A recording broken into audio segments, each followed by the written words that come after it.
هادي له ونشهد أن لا إله إلا الله وحده لا شريك له ونشهد أن محمدا عبده ورسوله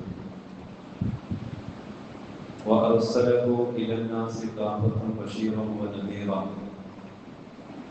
وداعيا إلى الله بإذنه وسراجا منيرا. اللهم صل على سيدنا محمد وعلى آله وأصحابه البررة الكرام، أما بعد. فيا أيها الناس أوصيكم عباد الله وإياي أولا بتقوى الله، فافعلوا ما أمركم الله واتقوا ما نهاكم الله. قال الله سبحانه وتعالى في القرآن المجيد: أعوذ بالله السميع العليم من الشيطان الرجيم،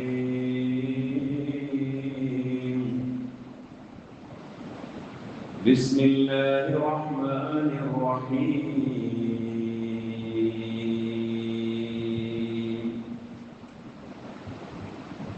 ولقد خلقنا الإنسان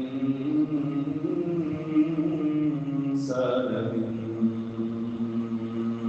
سلالة من طين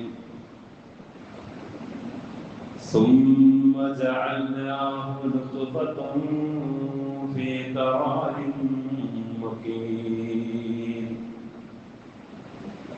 ثم خلقنا نطفة علقة وخلقنا العلقة مضغة وخلقنا المضغة عظاما فكسونا العظام لحما ثم أنشأناه خلقا آخر فتبارك الله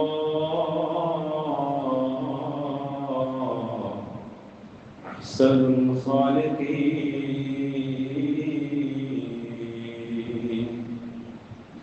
صدق الله العظيم.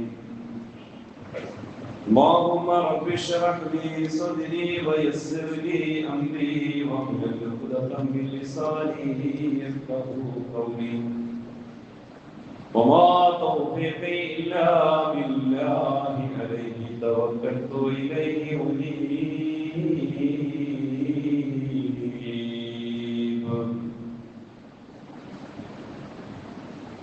സ്നേഹവും ബഹുമാനവും ആദരവുമുള്ള സത്യവിശ്വാസികളെ, അസ്സലാമു അലൈക്കും വറഹ്മത്തുള്ളാഹി തആല വബറകാതുഹു. പരമകാരുണ്യവും ദയാലുവുമായ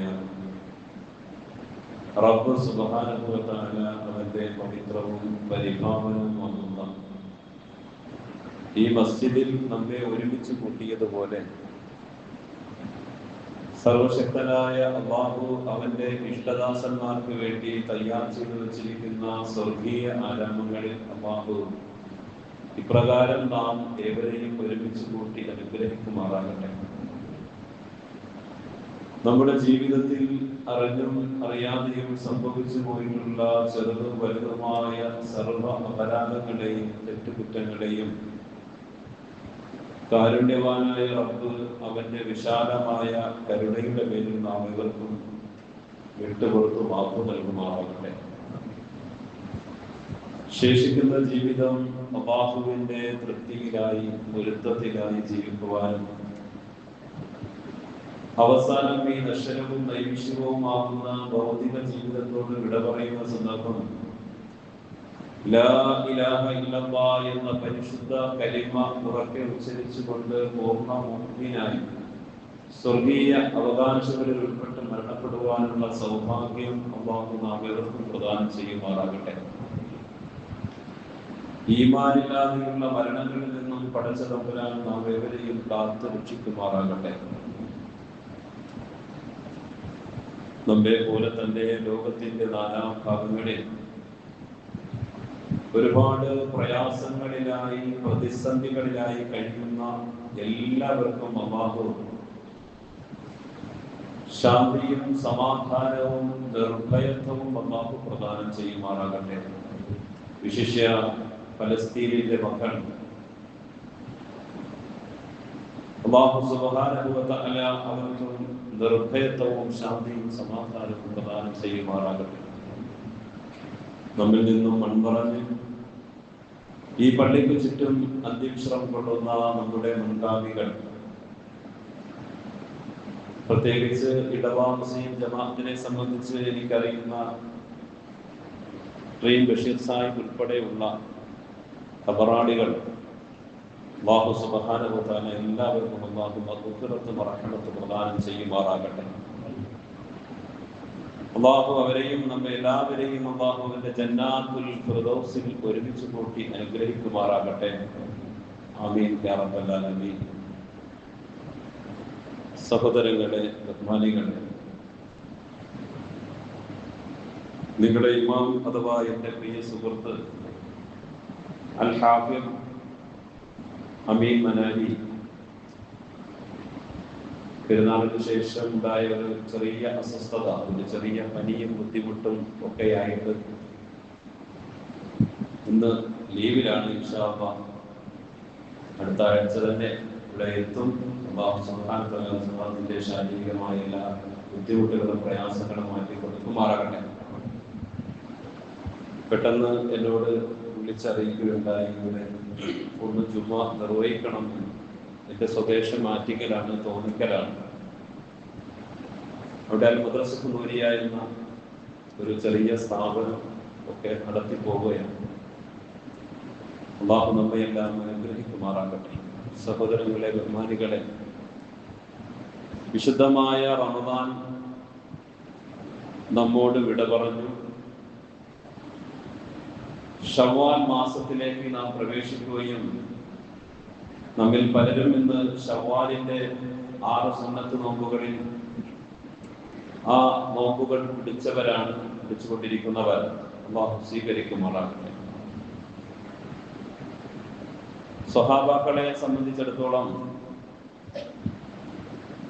അതുപോലെ തന്നെ നമ്മുടെ മുൻഗാമികളെ സംബന്ധിച്ചിടത്തോളം, സ്വാലിഹീങ്ങളും മുത്തഖീകളുമായ നമ്മുടെ പൂർവികന്മാർ പരിശുദ്ധമായ റമദാൻ കഴിഞ്ഞാൽ അവർ ദുആ ചെയ്യുമായിരുന്നു, പ്രാർത്ഥിക്കുമായിരുന്നു. അല്ലാഹുവേ, റമദാനിൽ നമ്മൾ അനുഷ്ഠിച്ചതായ നോമ്പുകളും അതുപോലെ തന്നെ സൽക്കർമ്മങ്ങളും സകാത്തുകളും സ്വതക്കകളും മറ്റെല്ലാ ആരാധനകളും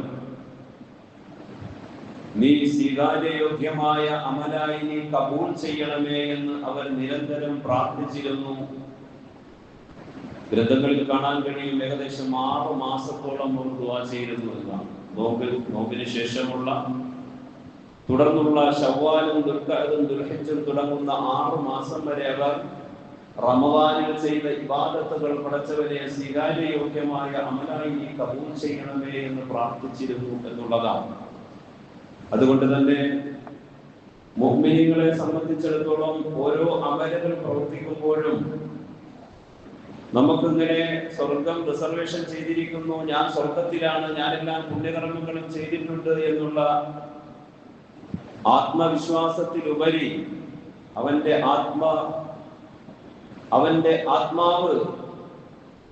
ആത്മാവിന്റെ തേട്ടം, അല്ലാഹുവേ, ഞാൻ നിർവഹിച്ചതായ ഈ അമലുകൾ നീ കബൂൽ ചെയ്യണമേ എന്നുള്ള പ്രാർത്ഥനയാണ്.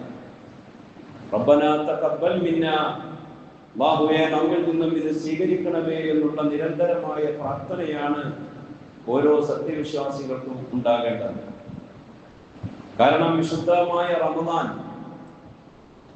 ഒരു മുഅ്മിനെ സംബന്ധിച്ചിടത്തോളം ഓരോ നോമ്പുകളും അവന്റെ ആത്യന്തികമായ വിജയത്തിനും സ്വർഗീയ പ്രവേശനത്തിനും കാരണമാണ് നാം അനുഷ്ഠിച്ച ഓരോ നോമ്പുകൾ. വിശുദ്ധ ഖുർആനിൽ നാം നിർവഹിച്ച ഓരോ ഖത്മുകളും അത് നാളെ ഒരു ജീവനുള്ള വസ്തുവായി, ഒരു ജീവനുള്ള അവസ്ഥയിൽ നാളെ മഹ്ശറയിൽ അല്ലാഹു സുബ്ഹാനഹു വ തആല കൊണ്ടുവരുമത്രേ.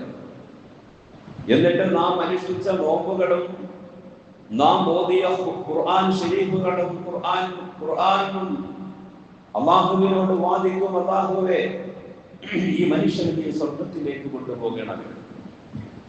അല്ലാഹുവേ, ഈ മനുഷ്യൻ ഉറക്കമൊഴിഞ്ഞ് വളരെ പ്രയാസപ്പെട്ട് അന്നപാനീയങ്ങളൊക്കെ ഉപേക്ഷിച്ചുകൊണ്ട് ശരീരത്തിന്റെ സർവ്വ ഇച്ഛകളും മാറ്റിവെച്ചുകൊണ്ട് റബ്ബേ നിന്റെ തൃപ്തിയും പൊരുത്തവും ആഗ്രഹിച്ചുകൊണ്ട് നോമ്പനുഷ്ഠിച്ചവനാണ്. അല്ലാഹുവേ, വിശുദ്ധ ഖുർആൻ ഉറക്കം ഒഴിഞ്ഞിരുന്നു കൊണ്ട് രാത്രി സമയങ്ങളിൽ നിശയുടെ നിശബ്ദതയിൽ വിശുദ്ധ ഖുർആൻ ഓതി തീർത്തവനാണ്. അതുകൊണ്ട് ഇവന്റെ കാര്യത്തിൽ നീ അല്ലാഹുവേ നീ ശഫാഅത്ത് ചെയ്യണമേ, നീ ഇവനെ സ്വർഗത്തിലേക്ക് കടത്തണമേ എന്ന് അല്ലാഹുവിനോട് വാദിക്കുമത്രേ അല്ലാഹുവിന്റെ പരിശുദ്ധ റസൂൽ സ്വല്ലല്ലാഹു അലൈഹി വസല്ലം തങ്ങൾ പറയുക.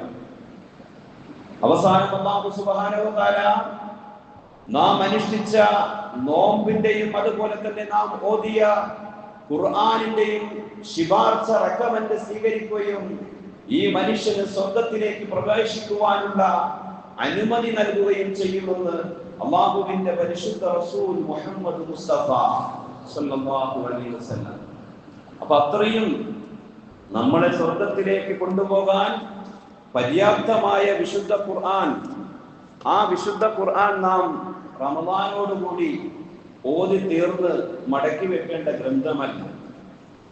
ഒരു വിശ്വാസിയെ സംബന്ധിച്ചിടത്തോളം ഈ ദുനിയാവിൽ അവൻ ഫോളോ ചെയ്യേണ്ടത് അവന്റെ ജീവിത പദ്ധതി, അവന്റെ വ്യക്തി ജീവിതവും കുടുംബ ജീവിതവും സാമൂഹ്യ ജീവിതവും രാഷ്ട്രീയ ജീവിതവും അവന്റെ രഹസ്യ ജീവിതവും പരസ്യ ജീവിതത്തിലുമൊക്കെ ചൂഴ്ന്നു നിൽക്കേണ്ട, ഒരു മനുഷ്യൻ, ഒരു മുഅ്മിൻ ഫോളോ ചെയ്യേണ്ട ഒരു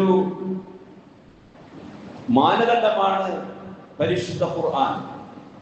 അതുകൊണ്ട് തന്നെ ഓരോ വിശ്വാസികളും റമദാനിന് ശേഷമുള്ള ദിവസങ്ങളിലും വിശുദ്ധ ഖുർആൻ പഠിക്കുകയും മനസ്സിലാക്കുകയും ഖുർആനിന്റെ വാഹകൻ എന്നുള്ള നിലയിൽ ആ ഖുർആനിന്റെ സന്ദേശം എന്താണെന്ന് മനസ്സിലാക്കുവാൻ വേണ്ടി പരിശ്രമിക്കുകയും ചെയ്യണം എന്നുള്ളതാണ്. കാരണം അല്ലാഹുവിന്റെ പരിശുദ്ധ റസൂൽ മുഹമ്മദ് മുസ്തഫ സല്ലല്ലാഹു അലൈഹി വസല്ലമ തങ്ങൾ അവിടുത്തെ 23 വർഷം കൊണ്ട് അവിടുന്ന് അവതരിപ്പിച്ച അല്ലാഹുവിന്റെ ദൈവികമായ അല്ലാഹുവിന്റെ പരിശുദ്ധ ഖുർആൻ, ആ ഖുർആൻ നാം ഓരോരുത്തരുടെയും ജീവിത പദ്ധതിയാണ്.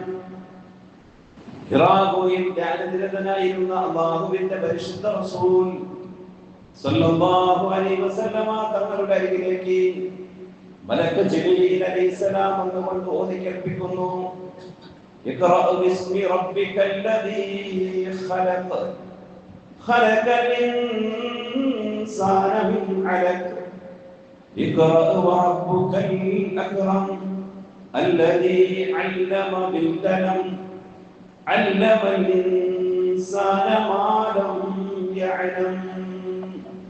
വായിക്കുക. പരിശുദ്ധ ഖുർആനിന്റെ ആദ്യത്തെ സന്ദേശം തന്നെ, ആദ്യത്തെ കൽപ്പന തന്നെ ഇഖ്റ, വായിക്കൂ എന്നാണ്. സഹോദരങ്ങളെ, ബഹുമാനികളെ,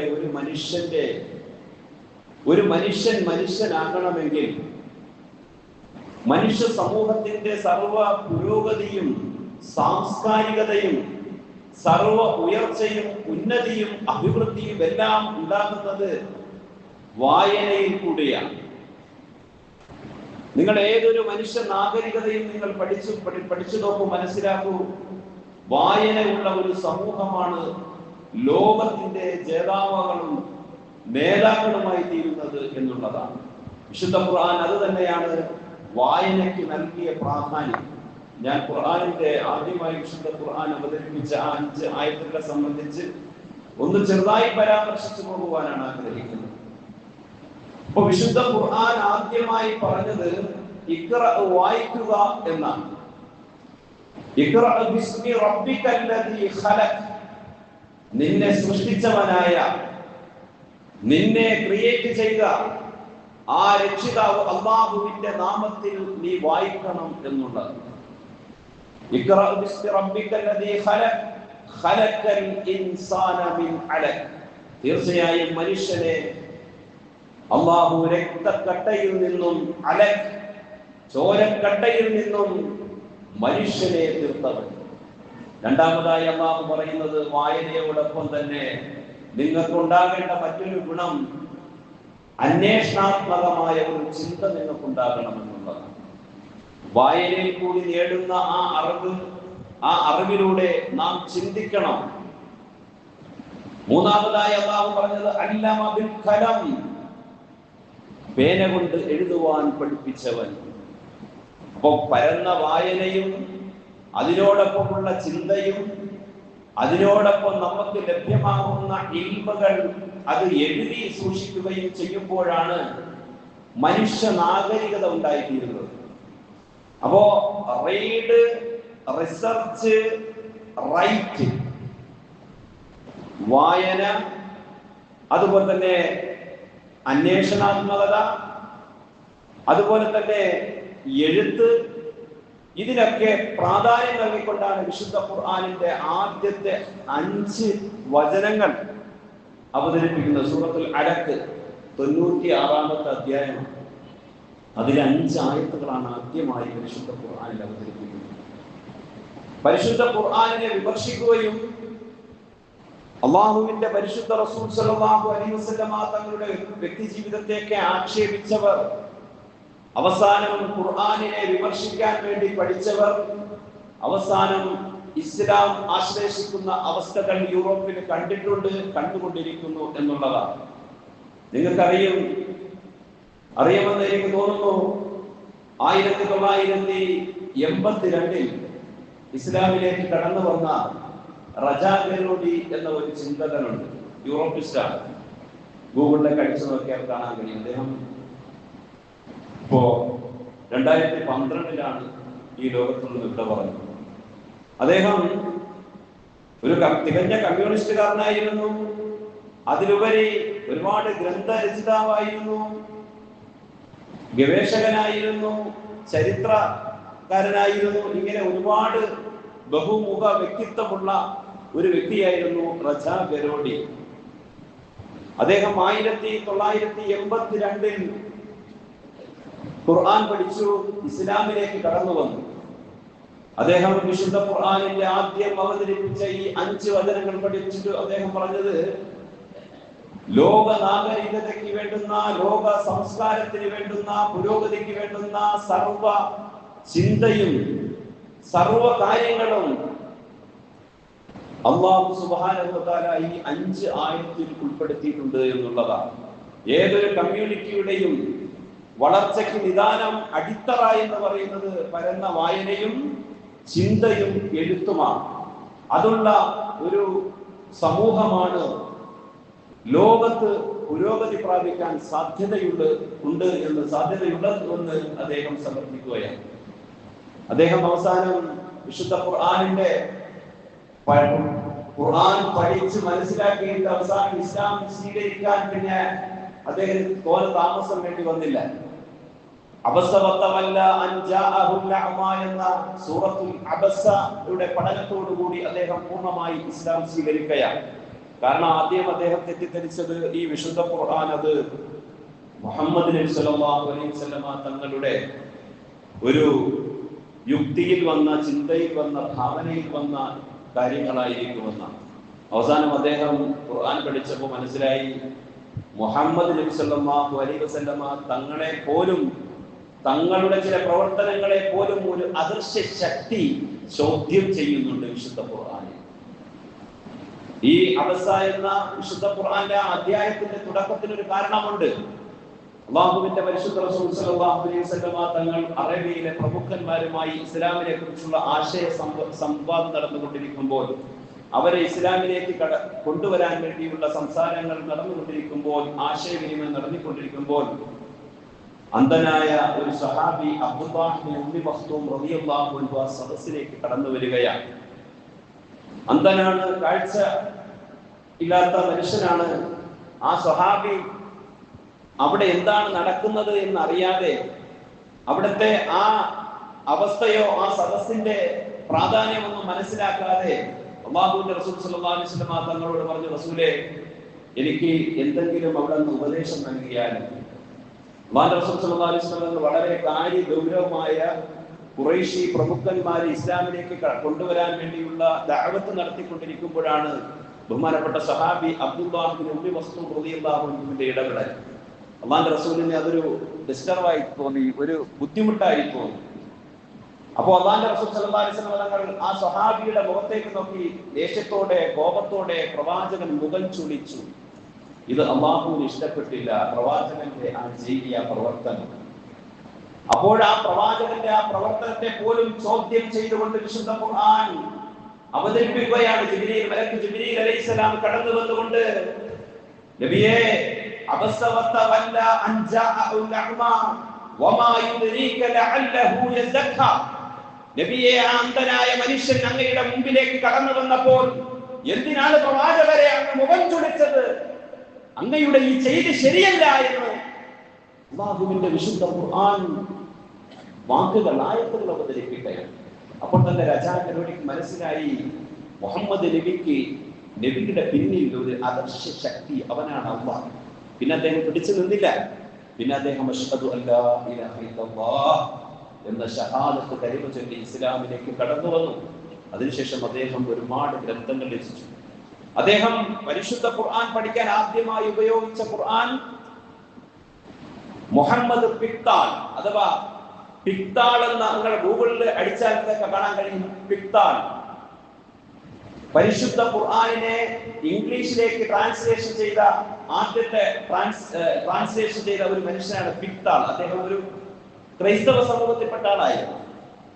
അദ്ദേഹം 18-ാം നൂറ്റാണ്ടിന്റെ അവസാനത്തിൽ അഥവാ 19-ാം നൂറ്റാണ്ടിന്റെ തുടക്കത്തിൽ ഇസ്ലാം മതം സ്വീകരിച്ച ആളാണ്. മുഹമ്മദ് നബി സല്ലല്ലാഹു അലൈഹി വസല്ലം തങ്ങളെ വിമർശിക്കുകയും ഇസ്ലാമിനെ വിമർശിക്കുകയൊക്കെ ചെയ്ത ചരിത്രകാരനായ ആ ഗവേഷകനായ പിക്താൾ എന്ന മനുഷ്യൻ ഇസ്ലാമിനെ പഠിക്കാൻ 3 വർഷമെടുത്ത അവസാനം പരിശുദ്ധ ഖുർആൻ അതിന്റെ ഗ്രാമർ പഠിക്കാൻ വേണ്ടി 3 വർഷം അദ്ദേഹം ചെലവഴിച്ചത് മദീന യൂണിവേഴ്സിറ്റിയിലായിരുന്നു. എന്തിനാണ്? അറബി ഭാഷ പഠിക്കാൻ. അവസാനം അറബി നല്ല ഗ്രാമറൊക്കെ പഠിച്ച് അവസാനം അദ്ദേഹം വിശുദ്ധ ഖുർആനിന്റെ ഇംഗ്ലീഷ് ട്രാൻസ്ലേഷൻ, ലോകത്തിലെ ഏറ്റവും നല്ല സാഹിത്യ സമ്പുഷ്ടിയുള്ള ട്രാൻസ്ലേഷൻ ഇറക്കിയത് പിക്താളിന്റെയാണ്. മുഹമ്മദ് പിക്താൾ. ഗൂഗിളുള്ളവർ അടിച്ചു നോക്കിയാൽ മുഹമ്മദ് പിക്താൾ എന്നടിച്ചാൽ അദ്ദേഹത്തിന്റെ ഹിസ്റ്ററി ഇങ്ങോട്ട് വരും. അദ്ദേഹം എഴുതിയ ആ ട്രാൻസ്ലേഷനാണ് രജോകാരോടി വായിച്ച് ഇസ്ലാമിലേക്ക് കടന്നു വന്നത് സഹോദരങ്ങൾ. അപ്പൊ ഇസ്ലാം എന്ന് പറയുന്നത് വാടുകൊണ്ടുള്ള പ്രചരണത്തിനല്ല, മറിച്ച് ലോകത്ത് വിജ്ഞാനത്തിന്റെ വിപ്ലവം സൃഷ്ടിച്ചുകൊണ്ട് പരിശുദ്ധ ഖുർആൻ പ്രബോധനം ചെയ്യുകയും അങ്ങനെ മനസ്സിലാക്കി ഇസ്ലാം എന്താണെന്ന് പഠിച്ച് മനസ്സിലാക്കിയവരാണ് ഇസ്ലാമിലേക്ക് കടന്നു വന്നത് എന്നുള്ളത് നമുക്കറിയാം. മഹാനായ മാലിക് ദിനാർ റഹ്മത്തുള്ളാഹി അലൈഹി സംഘവും 12 പേരാണ് നബി സല്ലല്ലാഹു അലൈഹി വസല്ലം തങ്ങളുടെ ആ കാലഘട്ടത്തിൽ 6-ാം നൂറ്റാണ്ട്, ആ നൂറ്റാണ്ടിൽ ഈ കേരളത്തിൽ, ഇന്ത്യയിൽ ആദ്യമായി ഇസ്ലാം പ്രചരിപ്പിച്ച നാടാണ് കേരളം.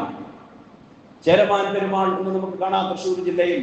ആ പള്ളിയും അതുമായി ബന്ധപ്പെട്ട ഹിസ്റ്ററിയൊക്കെ നമുക്കറിയാം. അവര് വാളുകൊണ്ട് പ്രചരിപ്പിച്ചില്ല. അവര് വന്നു, അവരുടെ ജീവിത വിശുദ്ധി കണ്ടിട്ടാണ് മറ്റുള്ളവരിൽ നിന്ന് ഇസ്ലാം മനസ്സിലാവുന്നത്, മറ്റുള്ളവർ ഇസ്ലാമിലേക്ക് കടന്നു വരുന്നത്. അതുകൊണ്ട് ഇന്ന് ലോകത്ത് ഏറ്റവും കൂടുതൽ വിമർശിക്കപ്പെടുന്ന മതം, ദർശനം അത് ഇസ്ലാമാണ്.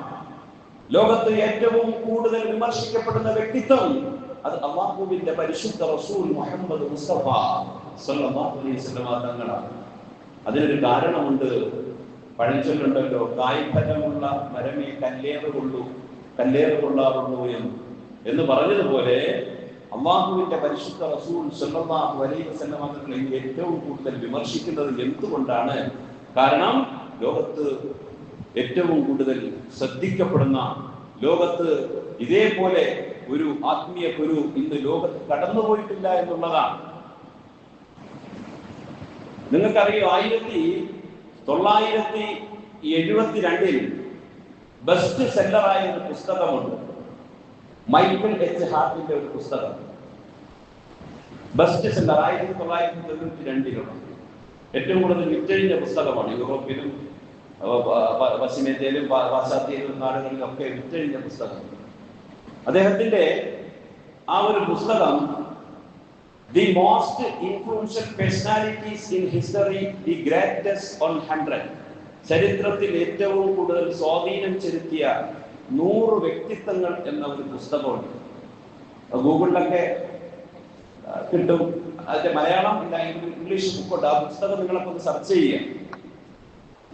അതിൽ അദ്ദേഹം ലോകത്ത് ഇന്നേ വരെ ഈ ലോകത്ത് വന്ന് കഴിഞ്ഞുപോയ ജീവിച്ചിരിക്കുന്നവരും മരിച്ചവരുമായ 100 വ്യക്തികളെ അണിനിരത്തി ഒരു പഠനം നടത്തിയിട്ട് അദ്ദേഹത്തിന്റെ ആ പുസ്തകത്തിൽ ആദ്യത്തെ താളിൽ അദ്ദേഹം അവരോധിച്ച, അദ്ദേഹം എടുത്തു കാട്ടിയ ആ പുസ്തകത്തിലെ ആദ്യത്തെ വ്യക്തിത്വം അല്ലാഹുവിന്റെ പരിശുദ്ധ റസൂൽ മുഹമ്മദ് മുസ്തഫ സല്ലല്ലാഹു അലൈഹി വസല്ലം തങ്ങളുടെയാണ്. ഇത് ഞാനിങ്ങനെ വായിത്തോന്ന് പറയുന്നതല്ല. ഇന്നെന്ന് പറഞ്ഞാൽ നമ്മൾ എന്ത് പറഞ്ഞാലും അപ്പതായിരുന്ന കുട്ടികളുണ്ട്, അടിച്ചു നോക്കുക, അങ്ങനെ ഉണ്ടോ? അപ്പോഴും കിട്ടും ഇതിന്റെ വിവരം. എന്തെങ്കിലും തോന്നിയത് പറയാൻ കഴിയില്ല. അപ്പോ 1972 ഏറ്റവും ബെസ്റ്റ് സെല്ലറായ ആ പുസ്തകം അദ്ദേഹം ലോകത്തുള്ള 100 വ്യക്തിത്വങ്ങളെ അണിനിരത്തി പഠനത്തിന് വിധേയമാക്കിയിട്ട് വർഷങ്ങളോളമുള്ള പഠനത്തിൽ അദ്ദേഹം ആദ്യമായി അല്ലാഹുവിന്റെ പരിശുദ്ധ റസൂൽ സല്ലല്ലാഹു അലൈഹി വസല്ലമ തങ്ങളുടെ പേരാണ് ആദ്യമായി അദ്ദേഹം അവരോധിച്ചത് ആ പുസ്തകത്തിൽ. എന്നിട്ട് അദ്ദേഹം പറയുകയാണ്, ഞാനൊരു സത്യക്രിസ്ത്യാനിയാണ്. എന്റെ സഭയിൽ നിന്നും ഒരുപാട് വിമർശനങ്ങൾ എനിക്കുണ്ടായി. എന്തുകൊണ്ട് ലോകത്തെ ഏറ്റവും കൂടുതൽ അനുയായികളുള്ള യേശു ക്രിസ്തുവിന് 1-ാം സ്ഥാനം കൊടുത്തില്ല എന്ന് പല പോപ്പുകളും എന്നെ വിളിച്ചു ചോദിച്ചു. അച്ഛന്മാരും എന്നെ ചോദ്യം ചെയ്തു. പക്ഷേ ക്രിസ്തു മതം എന്ന് പറയുന്നത് ലോകത്തെ ഏറ്റവും കൂടുതൽ അനുയായികളുള്ള മതം തന്നെയാണ്. പക്ഷെ ആ ക്രിസ്തു മതം യേശു ക്രിസ്തുവാണ് സ്ഥാപിച്ചത് എങ്കിലും അതിനെ അടിത്തറവാക്കിയതും അതിനെ പുരോഗതിയിലേക്ക് എത്തിച്ചതും സെന്റ് പോൾ എന്ന യേശുവിന്റെ ശിഷ്യനാണ്. പക്ഷേ പല മനുഷ്യ ജീവിതത്തിന്റെ പല ഭാഗങ്ങളിലും യേശുവിന് മാതൃകയില്ല. എങ്ങനെ ഭാര്യ-ഭർത്തൃ ബന്ധത്തെ കുറിച്ചോ മക്കൾ പരിപാലനത്തെ കുറിച്ചോ രാഷ്ട്ര സംവിധാനത്തെ കുറിച്ചോ അതുപോലെ തന്നെ മനുഷ്യനാവശ്യമായ പല മേഖലകളിലും യേശു ക്രിസ്തു വീക്കാണ്. പക്ഷേ ഞാൻ മുഹമ്മദ് നബിയെ കുറിച്ച് പഠിച്ചപ്പോൾ who was supremely successful on both religious and secular level, മതവും ഭൗതികതയും സമഞ്ജസമായി സമന്വയിപ്പിച്ചുകൊണ്ടുള്ള ഒരു ആശയം ലോകത്ത് പഠിപ്പിക്കുകയും അത് വിജയിക്കുകയും വിജയശ്രീ ലാളിതനാകുകയും ചെയ്ത ചരിത്രത്തിലെ ഒരേ ഒരു വ്യക്തി അത് മുഹമ്മദ് നബി മാത്രമാണ്. But he was the only man in history. ചരിത്രത്തിലെ ഒരേ ഒരു മനുഷ്യൻ അത് മുഹമ്മദ് നബി മാത്രമാണ്. കാരണം അദ്ദേഹം വെറും ഒരു ആത്മീയ സന്യാസിയല്ല. ആത്മീയമായ ദിക്റുകളോ നിസ്കാരങ്ങളോ നോമ്പുകളോ മാത്രം പഠിപ്പിച്ച് പള്ളികളിൽ ജപമാലകളുമായി ഒതുങ്ങിക്കൂടണമെന്നല്ല അദ്ദേഹം പഠിപ്പിച്ചത്. അദ്ദേഹം പ്രവാചകനും സർവ്വസൈന്യാധിപനും പടയാളിയും ഭരണാധികാരിയും കച്ചവടക്കാരനും പ്രഭാഷകനും തത്വജ്ഞാനിയും രാഷ്ട്രതന്ത്രജ്ഞനും അങ്ങനെ ജീവിതത്തിന്റെ മനുഷ്യന്റെ അഖിലവിധില മേഖലകൾ ഒരു വ്യക്തിയിൽ സമ്മേളിക്കുന്ന ഒരു അസാധാരണ വ്യക്തിത്വമാണ് അല്ലാഹുവിന്റെ പരിശുദ്ധ റസൂൽ മുഹമ്മദ് മുസ്തഫ സല്ലല്ലാഹു അലൈഹി വസല്ലം തങ്ങൾ. വെറും ഒരു ആത്മീയ നേതാവ് മാത്രമല്ല, കുറെ അനുയായികളെ ശ്രദ്ധിച്ച് ഒരേ ജപമാലകൾ കൊടുത്ത് തസ്ബീഹ് കൊടുത്തിട്ട് ഇങ്ങനെ മൂലയിൽ കുത്തിയിരുന്ന് ദിക്ർ ചൊല്ലിക്കോ ഇതാണ് മതം എന്ന് പഠിപ്പിച്ച ആളല്ല മുഹമ്മദ് നബി. പിന്നെയോ അതും പഠിപ്പിച്ചിട്ടുണ്ട്, നിസ്കാരവും പഠിപ്പിച്ചിട്ടുണ്ട്, നോമ്പും പഠിപ്പിച്ചിട്ടില്ല. പക്ഷെ അതിലുപരി മനുഷ്യന്റെ എല്ലാ തലങ്ങളിലേക്കും ഒരു അധ്യാപകനാണോ കൃത്യമായ റോൾ മോഡൽ പ്രവാചകനുണ്ട്. ഒരു വിദ്യാർത്ഥിയാണോ ജിബ്രീലിന്റെ മുമ്പിൽ എങ്ങനെ ഇരിക്കണം, ഒരു വിദ്യാർത്ഥിയായാൽ അദ്ദേഹത്തിന് വേണ്ടുന്ന മര്യാദകൾ അതും പ്രവാചകനുണ്ട്. ഒരു രാഷ്ട്രതന്ത്രജ്ഞൻ ഒരു രാജ്യത്തിന്റെ നേതാവാണോ ആ രാജ്യത്തിന്റെ നേതാവിന് വേണ്ടുന്ന വിശേഷണങ്ങൾ ആ പ്രവാചകനുണ്ട്.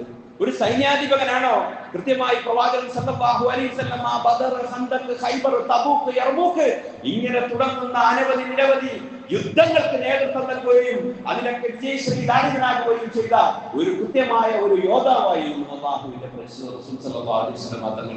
ഈ മാതൃകയൊന്നും മറ്റാരും കാണില്ല. ഏതെങ്കിലും 1-2 വിഷയങ്ങളിൽ ചിലപ്പോൾ ശോഭിക്കും. പക്ഷേ അഖിലനിഖില വ്യക്തിത്വങ്ങൾ ഒരു വ്യക്തിയിൽ സമ്മേളിക്കുന്ന ഒരു അസാധാരണ വ്യക്തിത്വത്തിന്റെ ഉടമയാണ് അല്ലാഹുവിന്റെ പരിശുദ്ധ റസൂൽ സല്ലല്ലാഹു അലൈഹി വസല്ലം തങ്ങൾ. അതാണ് ഖുർആൻ പറഞ്ഞത്, ലഖദ് കാന ലക്കും ഫീ റസൂലില്ലാഹി ഉസ്വത്തുൻ ഹസന. നിങ്ങൾക്ക് അല്ലാഹുവിന്റെ റസൂൽ സല്ലല്ലാഹു അലൈഹി വസല്ലം തങ്ങളിൽ ഉത്തമമായ മാതൃകയുണ്ട്. ഏത് വിഷയത്തിലാണെങ്കിലും അതിനെയൊക്കെ പലരും വിമർശിക്കപ്പെടുന്നുണ്ട്. കൃത്യമായ ഇസ്ലാമിന്റെ മറുപടിയുണ്ട്. സഹോദരങ്ങളെ, ബഹുമാനികളെ, അപ്പൊ ഞാൻ ഓതി വെച്ച ആയത്ത് പോലും പറയാൻ കഴിയുന്നില്ല. മുഖമുരയായി ഞാൻ ഓതി വെച്ചത് വിശുദ്ധ ഖുർആനിലെ സൂറത്ത് മുഅ്മിനൂൻ എന്ന അധ്യായത്തിലെ 12 മുതൽ തുടങ്ങുന്ന വചനങ്ങളാണ്. അത് പറയാനാണ് ഞാൻ ഉദ്ദേശിച്ചത്. പക്ഷേ അത് വിഷയം മാറിപ്പോകുന്നു. എങ്കിലും സഹോദരങ്ങളെ, ബഹുമാനങ്ങളെ, വിശുദ്ധ ഖുർആനെ പഠിക്കുക, മനസ്സിലാക്കുക. അപ്പോൾ വിശുദ്ധ ഖുർആനെ പഠിക്കുക, മനസ്സിലാക്കുക. എന്താണ് ഖുർആൻ? ഞാനൊരു മനുഷ്യ സൃഷ്ടിപ്പിനെ കുറിച്ച് പറയാമെന്ന് പറഞ്ഞുകൊണ്ടാണ് ആ ആയത്ത് ഓതിയത്. ലഖദ് ഖലഖനൽ ഇൻസാന മിൻ സുലാലത്തിൻ മിൻ തീൻ ثم جعلناه من نطفة قرار مكين ثم خلقنا نطفة علقة فخلقنا العلقة مضغة وخلقنا المضغة عظاما فقسونا العظام لحما ثم أنشأناه خلقا آخر فتبارك الله أحسن الخالقين. അല്ലാഹു തആല മനുഷ്യ സൃഷ്ടിപ്പിനെ കുറിച്ച് പറഞ്ഞ കാര്യമാണ്. ഇൻഷാ അല്ലാഹ് ഇനി ഒരു അവസരത്തിൽ നമുക്ക് അത്തരം കാര്യങ്ങൾ വിശുദ്ധ ഖുർആനിന്റെ നിന്നുള്ള ശാസ്ത്രീയമായ പരാമർശങ്ങൾ, മനുഷ്യ സൃഷ്ടിപ്പ്, അതുപോലെ തന്നെ പ്രകൃതിശാസ്ത്രം, ജന്തുശാസ്ത്രം, ജീവശാസ്ത്രം, നരവംശാസ്ത്രം, ഇങ്ങനെ പല വിജ്ഞാനങ്ങളും വിശുദ്ധ ഖുർആൻ പരാമർശിക്കുന്നുണ്ട്. ഇതൊക്കെ പഠിക്കുകയും മനസ്സിലാക്കുകയും ഒക്കെ ചെയ്തുകൊണ്ടാണ് ലോകത്ത് ഇസ്ലാം ഇന്ന് ഒരു ചർച്ചാ വിപ്ലവമായി കൊണ്ടിരിക്കുന്നത്. അല്ലാഹു സുബ്ഹാനഹു വ തആല നല്ല നിലയിൽ വിശുദ്ധ ഖുർആനെ മനസ്സിലാക്കാനും അടുക്കുവാനും ഖുർആനിന്റെ വാഹകരായി കഴിയുവാനും അതിലുപരി ഈമാനോടുകൂടി വിശുദ്ധ ഖുർആൻ നെഞ്ചോട് ചേർന്ന് പിടിച്ച് പൂർണ്ണ മുഅ്മിനായി പരിശുദ്ധ കലിമ ചൊല്ലി മരണപ്പെടുവാനുള്ള സൗഭാഗ്യം അല്ലാഹു നാം ഏവർക്കും നൽകുമാറാകട്ടെ. ആമീൻ യാ റബ്ബൽ ആലമീൻ. ആത്മാർത്ഥമായി ദുആ ചെയ്തുകൊണ്ട് തൽക്കാലം ഈ ജുമയിലെ നസീഹത്ത് ഉദ്ബോധനം ഞാൻ എന്റെ വാക്കുകൾക്ക് വിരാമം കുറിക്കുകയാണ്. ദുആ ചെയ്യാൻ ഇഷ്ടം ഉണ്ടല്ലോ. അല്ലാഹു സുബ്ഹാനഹു വ തആല നമ്മൾ ഇത്രയും നേരം വിനിയോഗിച്ച ഈ സമയങ്ങൾ അല്ലാഹു സ്വീകരിക്കുമാറാകട്ടെ.